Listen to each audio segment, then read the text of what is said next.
नमस्कार, मैं हूं आपके साथ हेमंत कुमार और युद्ध को लेकर के पिछले 2-3 महीने से लगातार जो अंतर्राष्ट्रीय स्तर पर उथल पुथल मची हुई है उसकी खबरें आप देखते आए हैं, सुनते आए हैं। लेकिन आज तारीख हो गई 4 जून 2026 की।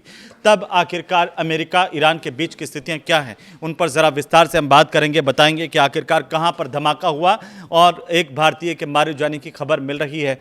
और साथ ही साथ अब युद्ध की स्थिति पर ताज़ा अपडेट क्या आ रही है, अमेरिका का कदम क्या है, ईरान उसका किस तरीके से जवाब दे रहा है और आने वाले 2 दिन किस तरीके से इस युद्ध के जो है निर्णायक साबित हो सकते हैं। क्योंकि ये बार बार हम सुन रहे थे, कह रहे थे कि अब हो गया कुछ, अब हो गया, अब हो गया, लेकिन हो नहीं रहा। एक दूसरे पर धीरे प्रहार हैं, लेकिन युद्ध तो चल ही रहा है। सबसे बड़ा खतरा, सबसे बड़ी परेशानी तो आ गई हॉर्मुज स्ट्रेट पर कि उसका क्या होगा ये अभी तक पता नहीं है। तो इसकी वजह से बहुत सारी दिक्कतें दुनिया भर में पैदा हो रही हैं। लेकिन अभी जो खबर आ रही है दोस्तों, वो ये आ रही है कि कुवैत एयरपोर्ट पर ईरानी ड्रोन से हमला हुआ है, उसका वीडियो सामने आया है। ये जो धमाका हुआ था और इस धमाके में छत के पूरी तरह से परखच्चे उड़ गए। अब ये कैसे हुआ, इसमें एक भारतीय की मौत हुई है और 63 लोगों के अभी घायल होने की खबर मिल रही है। ये कुवैत का इंटरनेशनल एयरपोर्ट, जहां पर कल कहा जा रहा है कि ईरानी ड्रोन से हमला हुआ था और इस हमले का एक वीडियो बाकायदा सोशल मीडिया पर वायरल हो रहा है। अब आप देखिए इसमें हमला कैसे हुआ। एक ड्रोन जो है छत के रास्ते से एयरपोर्ट की जो पूरी की पूरी छत है उससे टकराता हुआ इस वीडियो में दिखाई दिया और इसमें उस ड्रोन के परखच्चे उड़ गए। लेकिन जो धमाका हुआ उसने एयरपोर्ट की तस्वीर बदल दी। कि आप सोचिए कि किस तरीके से यहाँ पर नुकसान हुआ है और एक भारतीय की मौत होने की जानकारी सामने आ रही है। हालांकि एयरपोर्ट का जो टर्मिनल फर्स्ट है, 1 नंबर टर्मिनल है, इसको भारी क्षति पहुंची थी। लेकिन उसके फुटेज अब जिस तरीके से आए हैं वो चौंकाने वाले हैं दोस्तों।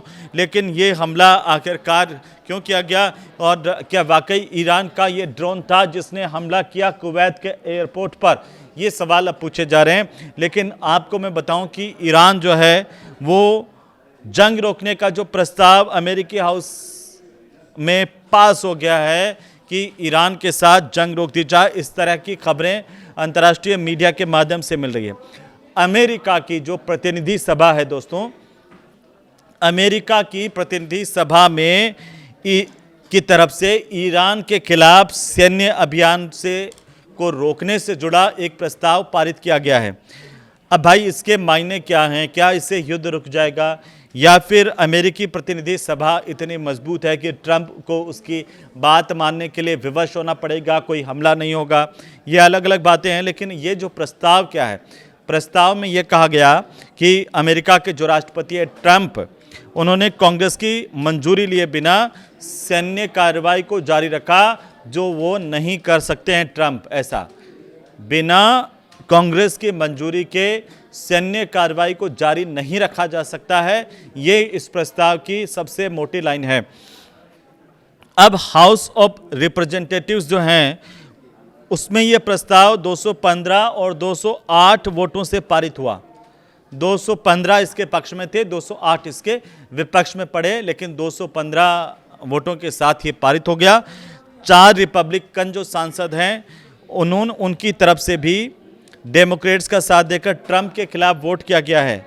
और पिछले 24 घंटे के जो 5 सबसे बड़े अपडेट है वो आप जान लीजिए कि कैसे जो पिछले 24 घंटे में इस युद्ध को लेकर के महत्वपूर्ण जानकारियां सामने आई है। वो ये आई है कि अभी जैसे मैंने शुरुआत में बताया कि कुवैत के एयरपोर्ट पर ईरानी ड्रोन मिसाइल से हमला हुआ, जिसका वीडियो भी आया। एक भारतीय की यहाँ पर मौत हुई है, 63 लोगों के घायल होने के समाचार अभी तक हैं। एयरपोर्ट को काफ़ी नुकसान पहुंचा है और यहाँ से जो उड़ानें हैं उन पर अस्थायी अभी रोक लगा दी गई है। तो ये कुवैत एयरपोर्ट पर अभी किसी तरह का एयर ट्रैफिक नहीं है।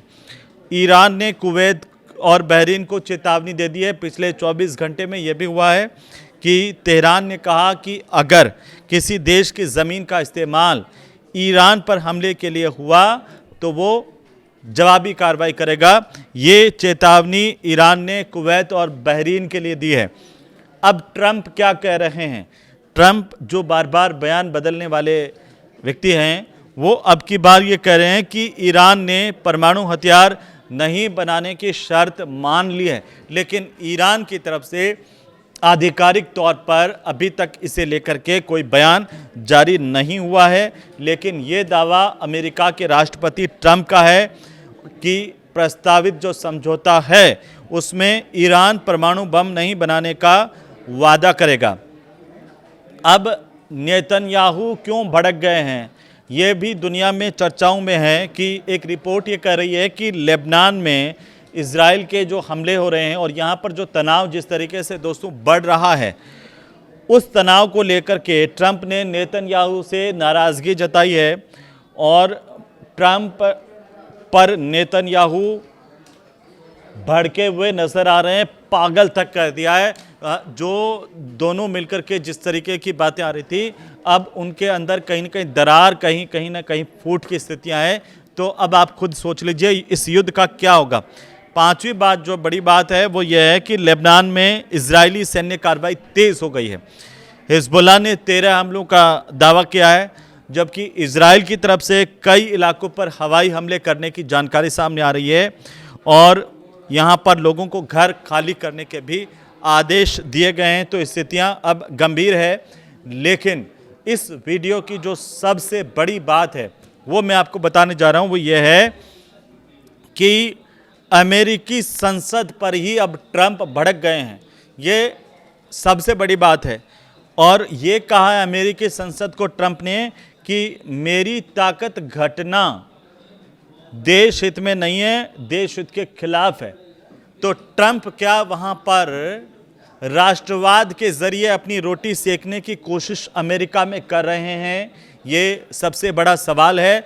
चारों तरफ से घिरे हुए ट्रंप को क्या अब अमेरिकी राष्ट्रवाद के नाम पर अपना बचाव दिख रहा है? क्योंकि उन्होंने अब अपना आखिरी हथियार निकाल लिया जब संसद ने, जब वहाँ के हाउस ऑफ रिप्रेजेंटेटिव्स की तरफ से और एक ये प्रस्ताव वहाँ पर अमेरिकी कांग्रेस में पारित हुआ कि बिना हाउस की सहमति के सैन्य अभियान ट्रंप जारी नहीं रख सकते हैं। तो अब ट्रंप संसद पर ही भड़क गए। ट्रंप ने कहा कि मेरी ताकत को अगर घटाओगे तो ये देश हित में नहीं होगा। यानी कि ट्रंप ये कह रहे हैं कि उनकी ताकत ही देश हित में है और वो राष्ट्रवाद का सहारा लेते हुए यहाँ पर नजर आ रहे हैं। क्योंकि ट्रंप ने जो ईरान के खिलाफ जिस तरह की सैन्य कार्रवाई की और इस पूरे मामले में उनकी शक्तियों को सीमित करने वाले संसद के निचले सदन हाउस ऑफ रिप्रेजेंटेटिव्स के फैसले की ये जो आलोचना उन्होंने की है, उन्होंने ये कहा कि ये फैसला गलत है, इसका कोई मतलब नहीं है। हाउस ऑफ रिप्रेजेंटेटिव्स की तरफ से ऐसा क्या किया गया दोस्तों, वो ऐसा ये किया गया कि एक प्रस्ताव हाउस ऑफ रिप्रेजेंटेटिव ने पास किया और इसके तहत जो राष्ट्रपति है वो ईरान के खिलाफ सैन्य कार्रवाई तभी जारी रख सकते हैं, तभी कर सकेंगे जब कांग्रेस इसके मंजूरी दे या फिर युद्ध की घोषणा करे, वरना नहीं। तो ट्रंप अब जो बार बार जो गीदड़ भभकी कर रहे थे, दे रहे थे, ऐसा कर देंगे वैसा कर देंगे, वो उनके लिए क्या संभव नहीं हो पाएगा, ये अभी चर्चा में बना हुआ। लेकिन ट्रंप ने सोशल मीडिया पर जाकर के ये लिखा कि ये मतदान ऐसे समय में हुआ है, ये मतदान जो प्रस्ताव को लेकर के मतदान जिस तरह से पास किया, ये मतदान ऐसे समय में हुआ है जब वे ईरान के साथ चल रहे संघर्ष को खत्म करने के लिए बातचीत कर रहे हैं। तो क्या इस मतदान ने उनकी ताकतों पर रोक लगाने का काम किया है, ये देखने वाली बात होगी। इसका असर इस युद्ध पर क्या पड़ने वाला है, इसके लिए थोड़ा सा इंतजार कीजिए। फिलहाल ये वीडियो आपको कैसा लगा हमें ज़रूर बताइए। नमस्कार।